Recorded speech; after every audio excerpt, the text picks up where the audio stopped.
Nous voici au club du Petit Singe. Un club étant un cercle d'amis où l'on peut jouer aux cartes et passer de bonnes après-midi. Le cercle du Petit Singe. Ah là, je t'en foutrais des petits singes, moi.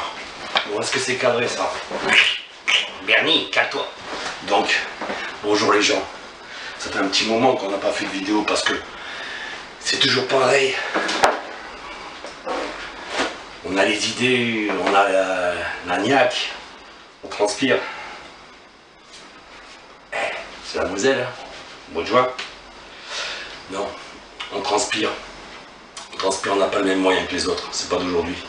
Bref, je prends la parole là pour tenter de vous faire entendre sur 2-3 points parce que j'ai l'impression parfois de parler à des murs, mais surtout à des gens qui veulent pas. C'est pas qu'ils comprennent pas, c'est qu'ils veulent pas comprendre. Voilà. Donc je vais quand même vérifier le départ pour essayer de rester bien cadré. Ça c'est pas droit, c'est pas bien cadré. Ta fourche elle va mal tomber. Bon.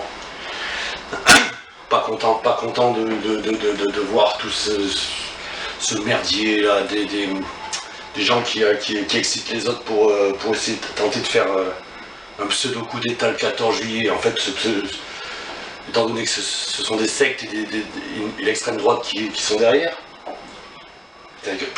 c'est le problème du pâtéro, plus il transpire et plus il bégaye, il va falloir vous y faire, parce qu'il va pas fermer sa gueule. Donc le 14 juillet, on vous invite à faire un coup d'état. En fait, on vous invite à vous asseoir sur un petit god comme ça, histoire de vous préparer, comité de transition de je sais pas quoi, à celui-là. Et non pas celle-là, parce que celle-là, on sait à qui ça appartient, c'est à peu près le même magouilleur. Donc j'ai été invité à ces choses-là, parce qu'on ne peut pas s'intéresser à tout quand on a vraiment des cadavres autour de soi, on peut pas s'attendre à ça, on peut pas arriver jusqu'au bout du cimetière, quoi. Donc parfois on loupe certaines choses.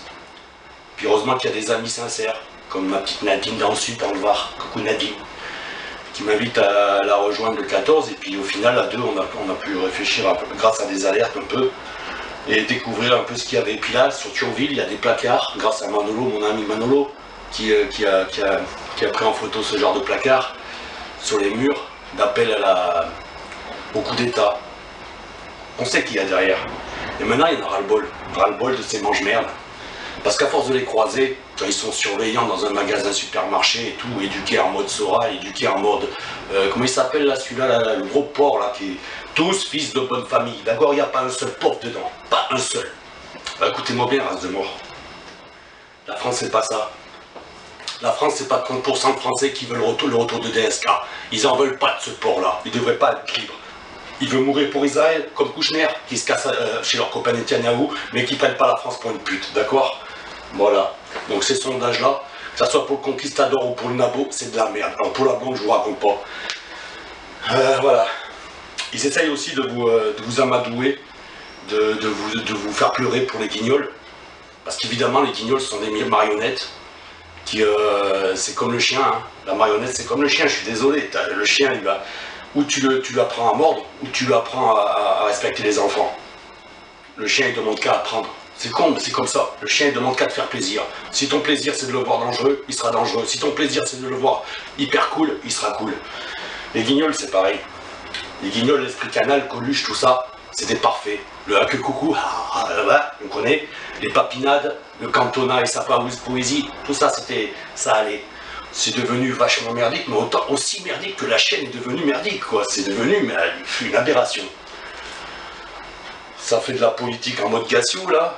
Je te vends de la vaporette qui, quelques années plus tard, de toute façon, même si c'était prévu dès le départ, même si on a annoncé le résultat dès le départ, ça finit à exploser dans la gueule des gens. Hein? T'es fier de toi, tête de con? Bref, fume ton pétard et ferme ta gueule. Putain, toi, t'es venu te réfugier dans ma Drôme, toi? Hein? Parce que pour l'héroïne, arrête un peu, là. Tout le monde sait que Saint-Etienne c'était la capitale des drogues dures en Rhône-Alpes, mais en connaissance de cause, je te dis, c'est pas le trafic de cannabis qui t'a fait te sauver, c'est la carotte que t'as mis. La carotte que t'as mis parce que dès le départ, t'as toujours pensé qu'à ta gueule en premier. Bref, on mélange un petit peu tout, Quoi qu'il en soit, ils vont vous faire pleurer pour les guignols, parce qu'évidemment, les guignols, c'est un petit peu le chien qu'on accuse d'avoir la rage et qu'on va abattre, comme dit mon ami Abdel. Pour pouvoir s'en débarrasser, ben on va l'accuser d'avoir la rage.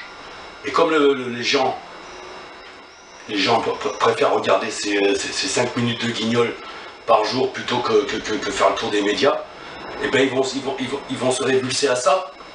Et derrière ça, ils vont sauver Canal+. C'est-à-dire que on flingue ce qui va toucher le cœur pour pouvoir sauver le reste derrière. Voilà.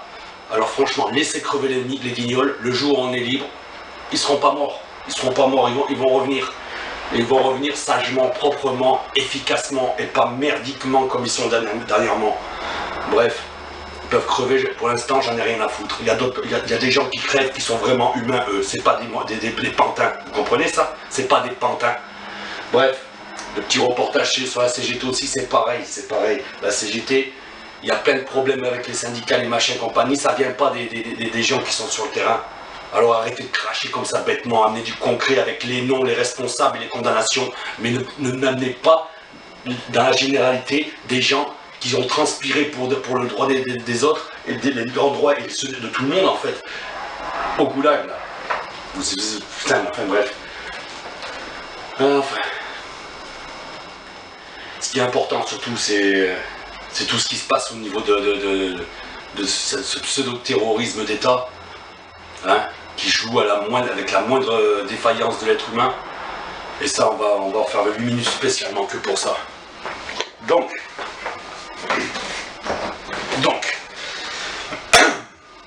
après avoir revisionné un petit peu les premières minutes, j'ai déjà mon trou de mémoire, donc c'est pas la peine de revenir dessus. Revenons simplement sur le terrorisme psychiatrique, voilà, le terrorisme psychiatrique. Avec Internet, depuis 15 ans, il y a une merde qui est sortie du placard, mais dans tous les foyers quasiment aujourd'hui, c'est touché. On joue avec l'histoire, on joue avec l'humain, on joue avec la peine, on joue avec la tristesse, on joue avec le dégoût des gens, enfin bref. Et chacun a ses problèmes. J'ai suffisamment de route pour savoir que des fois il est très dur de pas ôter la vie à une ordure. D'accord? Quand t'as tes enfants qui crèvent la dalle, quand t'as ton beau-père qui te fait confiance et qui se lève la nuit pour t'emmener au boulot parce que t'as trouvé un CDI, et où tu vas rencontrer une tête de con qui ne veut pas de toi, pas parce que tu ne lui plais pas, mais parce que tu risques de lui faire de l'ombre. Donc il va te savater, il va te niquer devant le patron et tu vas être... Tu vas rentrer chez toi comme un perdant, quoi. Comme un perdant, alors que tu méritais ton poste. Après, il faut affronter ta femme, il faut affronter ton beau-père, il faut affronter tout ça. Et même s'ils te comprennent, tu es obligé d'avoir honte, tu es obligé de te sentir perdant. Donc à ce moment-là, tout peut t'arriver, tout peut t'arriver. Ça commence peut-être avec l'alcool, avec des choses pour s'évader. Et après, si ça continue, on peut péter les plombs. Alors voilà. Péter les plombs quand t'es musulman, ben, tu peux péter les plombs en faisant en sorte de marquer le coup, et comme il a fait à Grenoble. Et encore, il n'y a rien qui est sûr. Il n'y a rien qui est sûr là-dessus. Donc voilà, c'est un gars qui a craqué. Et grâce à ça, on va pouvoir taper sur l'islam, taper sur le musulman, mais surtout taper sur l'arabe, parce qu'il est là le but. Le choc des civilisations, il est recherché. On le voit avec les gens qui sont complètement fanatiques contre le voile. Je vais vous rappeler 1905. 1905, la plus belle des paroles a été donnée à Jean Jaurès, où il s'est exprimé clairement, avec une laïcité intacte en lui. C'est-à-dire qu'il a expliqué au clergé, non là c'est l'extrême gauche, hein, c'est le bras gauche, donc aux radicaux de gauche, comme au clergé extrême de religieux à droite, c'est pas ça la laïcité. La laïcité, c'est la liberté égale pour les uns comme pour les autres. Donc celui-là ne marchera pas sur celui-là, celui-là ne marchera pas sur celui-là. L'habit religieux n'a jamais été interdit dans mon pays. Ma grand-mère portait le voile protestant. Les Bretons ne portent peut-être plus la toque parce que c'est lourd et parce que c'est imposant. Comme la burqa tombera toute seule un jour ou l'autre, vous n'avez pas à forcer les gens. D'accord? Par contre, vous laissez l'aéroport ouvert pour ceux qui veulent fuir ce genre de pays qui n'avancent pas assez vite. Mais vous n'avez pas à faire péter les bombes au nom de je ne sais quel droit de l'homme. Vous êtes des... Putain, c'est même pas la peine d'en parler. Bref. Donc la laïcité, c'est un arbitre digne. Digne et qui ne mettra jamais plus pour les uns que pour les autres. La laïcité est née avec la loi 1905, véritablement née avec la loi 1905. C'est-à-dire qu'il est cet arbitre que je dis encore qui est pur, quoi. Voilà. Il n'y a pas le prince Qatari qui a mis un petit billet ou le monsieur Olas qui a surenchéri, d'accord? C'est pas ça l'arbitrage de la laïcité. La laïcité, c'est quelque chose qui maintient l'ordre public et qui maintient la paix civile. Voilà. Donc aujourd'hui, que ce soit le citoyen français de culte musulman, le citoyen français de culte juif, ou le citoyen français de culte chrétien, ou le citoyen français athée, quel qu'il soit le citoyen français, c'est pas le voile qui les dérange. Ce qui les dérange, c'est qu'on joue avec ça par provocation. La burqa n'est pas un outil de l'islam. La burqa, c'est simplement on ne cesse de le répéter, c'est simplement comment putain de perdre les noms comme ça, la burqa c'est simplement, ça vient d'une tribu, la tribu Pashtun, donc c'est pas à imposer au reste de l'humanité qui est musulmane, ça n'a rien à voir. Et aujourd'hui en France, ceux qui portent la burqa sont simplement des provocateurs, mais pas, ils sont dans le même camp que l'extrême droite qui les accuse. Donc faites pas chier avec ça. Non, mais ne montrez pas la télé d'abord parce que la télé va montrer ce que vous ne verrez jamais parce que c'est tellement peu courant, d'accord? En ce qui concerne le niqab, c'est pareil, c'est saoudien. C'est saoudien, ça n'a rien à voir avec... Voilà, putain, mais analysez les choses un peu plus correctement. Et puis comme ça, sans clientèle, ils arrêteront de mettre leur merde, ça ne marchera plus, ils se sentiront enfin en danger. Voilà. Bref. La radicalité n'a pas plus de pouvoir que le clergé. Donc elle ferme sa gueule au même titre. D'accord? Elle n'a pas à revendiquer la laïcité, elle n'a pas à revendiquer la révolution, elle n'a pas à revendiquer les choses. Et encore une fois, si on enfonce Robespierre dans l'histoire, qui est à l'origine de toutes nos libertés, si on l'enfonce, c'est parce que cet homme-là se méfiait plus des athées que des croyants, parce qu'il savait que l'athée était capable de tout, y compris de se faire pousser la barbe, y compris de porter une kippa, y compris également de soulever une croix en bois, d'accord? Au nom des guerres de religion. Donc, arrêtez vos conneries. Ici, c'est bleu, blanc, rouge. Le bleu, blanc, rouge, on peut l'identifier à beaucoup de choses. Le bleu, le patron, le rouge, l'ouvrier. Il y a plein de choses qu'on peut identifier à ça, mais surtout le blanc qui est la paix entre eux. Donc forcément, des discussions et des accords. Le patron est censé être au-dessus de l'usine dans son bureau et pas dans les îles. Il est censé être responsable de tout ce qui va se passer pour son entreprise, y compris le chômage. C'est-à-dire que si ses ouvriers sont chômeurs, il est chômeur avec eux et pas en train de vendre son entreprise pour reprendre son capital. C'est comme ça. Tu veux pas être patron? Tu fermes ta gueule, tu vas faire ce que tu veux, mais tu joues pas avec la vie des gens. C'est comme ça. Et si les choses ne veulent pas se comprendre comme ça, eh bien, il faut taper plus fort, il faut les faire comprendre. Et aujourd'hui, si le terrorisme pseudo-musulman, pseudo-islamique, ce terrorisme-là sert à créer des lois pour nous surveiller, nous qui sommes capables de foutre cet état totalitaire par terre. Ces lois sont simplement créées pour foutre en l'air n'importe quel esprit de contestation. Maintenant, si je vous parle des petits terroristes comme ça,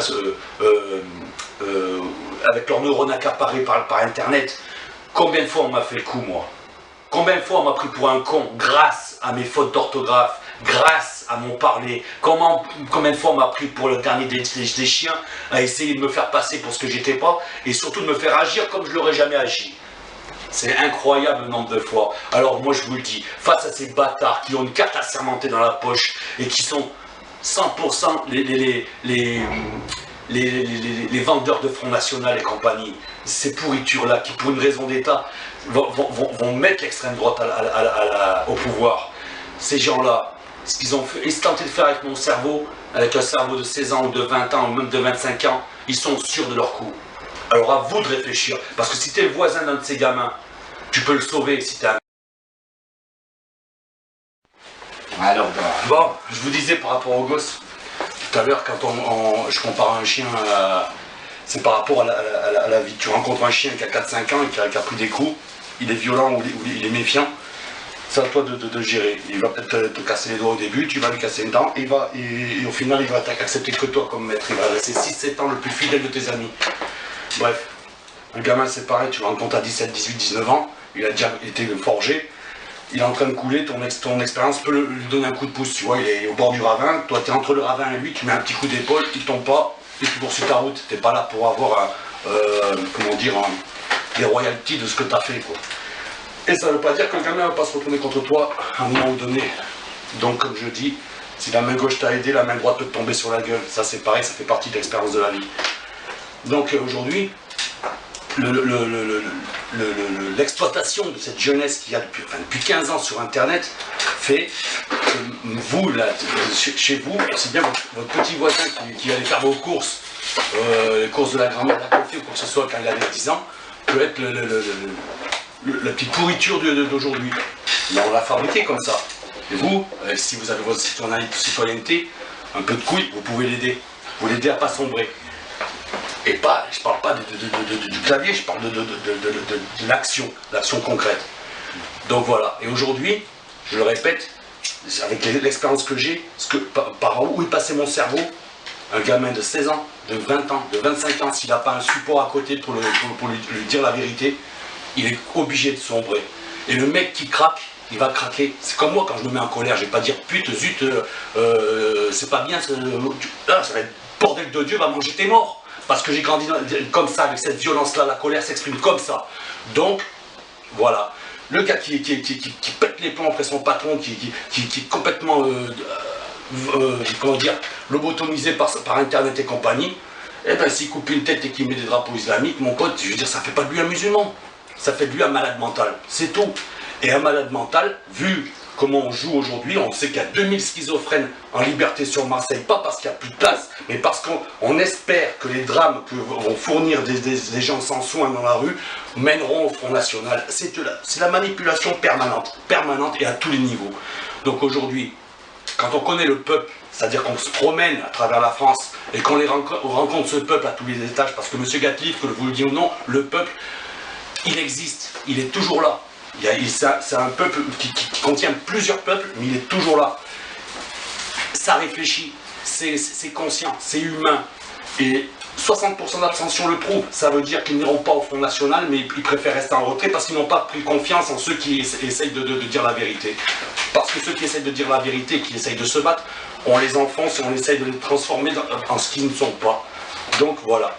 Aujourd'hui, le 14 juillet, des sectes et des extrémistes essayent de vous convaincre de faire quelque chose. Moi je vous dis, brassard rouge, tombez-leur sur la gueule, montrez-leur ce que c'est que la France. Le 14 juillet, on encule l'extrême.